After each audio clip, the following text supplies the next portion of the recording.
మహారాష్ట్రలో ప్రభుత్వ ఏర్పాటు ప్రక్రియ ఇంకా ప్రారంభం కాలేదన్న ఫడ్నవీస్. ముందుగా 3 పార్టీలు ఎల్పీ నాయకులను ఎన్నుకుంటాయని వెల్లడి.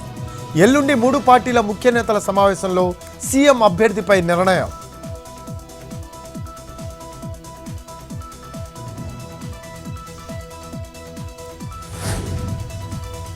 మహారాష్ట్రలో ఫలితాలతో అసలైన శివసేన ఎవరిదో తేలిపోయింది. బాల్ ఠాక్రే అసలైన వారసులం తామేనన్న సీఎం ఏక్నాథ్ షిండే.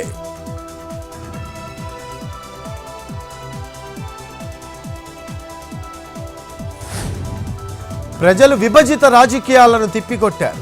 మహారాష్ట్రలో కమల వికాసంపై యూపీ సీఎం యోగి రియాక్షన్. బాటెంగేతో కటెంగే, ఏక్ హైతో సేఫ్ హై నినాదాలు గుర్తు చేసిన యోగి.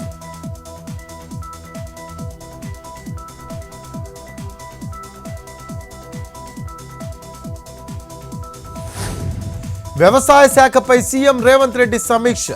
23 లక్షల మంది రైతులకు 2 లక్షల రూపాయల రుణమాఫీ జరిగింది. సీఎం రేవంత్కు వివరించిన అధికారులు. ఈ నెల 30న మహబూబ్ నగర్లో సదస్సుపై చర్చ. సభలా కాకుండా రైతు సదస్సుల కార్యక్రమం నిర్వహించాలని సీఎం ఆదేశం.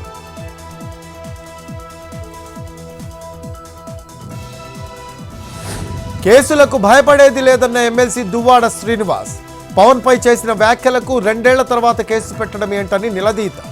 తనను బెదిరించిన వారిపైన కేసులు పెడతారా అని ప్రశ్నించిన దువ్వాడ.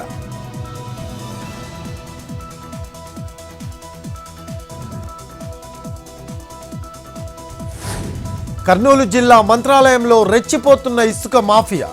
ప్రతిరోజు 100 ట్రాక్టర్ల ద్వారా 500 ట్రిప్పుల అక్రమ రవాణా. తహసీల్దార్ కార్యాలయం, పోలీస్ స్టేషన్ మీదుగా అక్రమ రవాణా.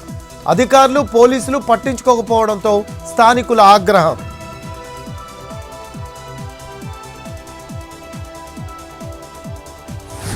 రాచకొండ కమిషనరేట్ పరిధిలోని చెంగిచర్లలో ఏసీపీ వీరంగం. పెట్రోల్ బంక్లో 2 వ్యక్తులపై దాడి చేసిన ఆక్టోపస్ ఏసీపీ అరుణ్ కుమార్. అరుణ్ కుమారుడి బైక్కు లక్ష్మీనారాయణ వాహనం తగలడంతో వివాదం. తన కుమారుడు ఫోన్ చేసిన వెంటనే వచ్చి హల్చల్ చేసిన ఏసీపీ. మేడిపల్లి పోలీస్ స్టేషన్లో అరుణ్ కుమార్పై ఫిర్యాదు చేసిన బాధితుడు.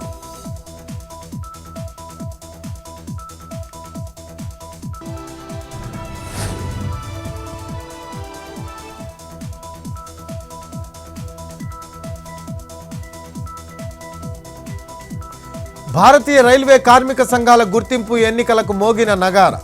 డిసెంబర్ 4, 6 తేదీల్లో పోలింగ్. పోటీకి సిద్ధమైన దక్షిణ మధ్య రైల్వే కార్మిక సంఘం, బిఎంఎస్ అనుబంధ సంస్థలతో కలిసి మేనిఫెస్టో రిలీజ్.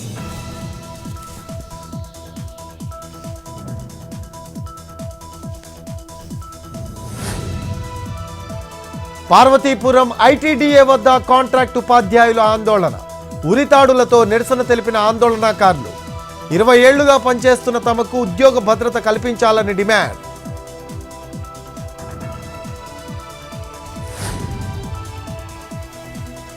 శ్రీకాకుళం జిల్లా కోటబొమ్మాలి మండలం జర్గంగిలో గంజాయి పట్టివేత. 5 స్మగ్లర్లు అరెస్ట్. నిందితులంతా ఒడిశా వాసులు.